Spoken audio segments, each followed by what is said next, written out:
नमस्कार दोस्तों, जय श्री राम। दोस्तों, किसी ने मेरे से कमेंट्स में पूछा था कि सर, यदि रेलवे में मैं बिना टिकट के जाता हूं तो क्या सर इसमें जेल का प्रावधान है, यानी मुझे जेल हो सकती है। तो मैं आपको बताना चाहता हूं कि बिना टिकट बैठना रेलवे में सीधा 138 धारा लागू होती है रेलवे एक्ट के अंतर्गत। इसमें जो प्रोविज़न है वो डायरेक्ट जेल का नहीं, बट इसमें आमतौर पर जेल नहीं लेकिन आर्थिक दंड की प्रावधान जरूर है।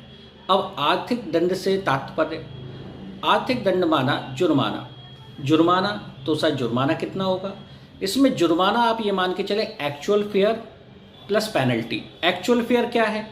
एक्चुअल फेयर आपने जहाँ से आप बैठे हैं और जहां आपको जाना है, यानी आपकी मंजिल तक का जो भी फेयर कराया है वो प्लस पेनल्टी के तौर पे जो भी 250 रुपीज़, यानी जो भी उनका प्रोविज़न है, तो ये इसके अंतर्गत है। आमतौर पर आपको जेल में नहीं जाना होगा।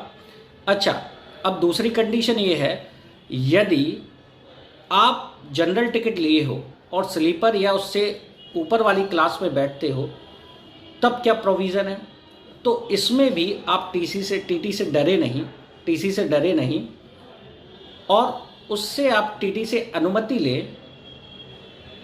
उसके बाद आप एक ईएफटी बनवा लें। अब आप कहोगे सर ईएफटी क्या है? Excess fare ticket. जो ईएफटी है आप इसको बनवा लें और आराम से आप तय कर सकते हैं। अच्छा, इसमें जो 138 मैंने बोला है, तो सुप्रीम कोर्ट ने स्पष्ट किया है कि रेलवे एक सार्वजनिक संपत्ति है। बिना टिकट यात्रा धोखाधड़ी और राजस्व की हानि है। तो ये तो बिल्कुल सही बात है भाई, है ना। और दूसरी बात, 138 का उद्देश्य क्या है? अनुशासन बनाए रखना और ईमानदार यात्रियों के अधिकारों की रक्षा करना ही सेक्शन 138 रेलवे एक्ट का उद्देश्य है। तो भाई ये तो आप लोगों के फेवर की बात है ना। आप ये मान के चलिए 90% लोग ईमानदारी से यात्रा करते हैं, बिना टिकट के नहीं करते हैं, तो उनके अधिकारों की रक्षा करती है ये 138।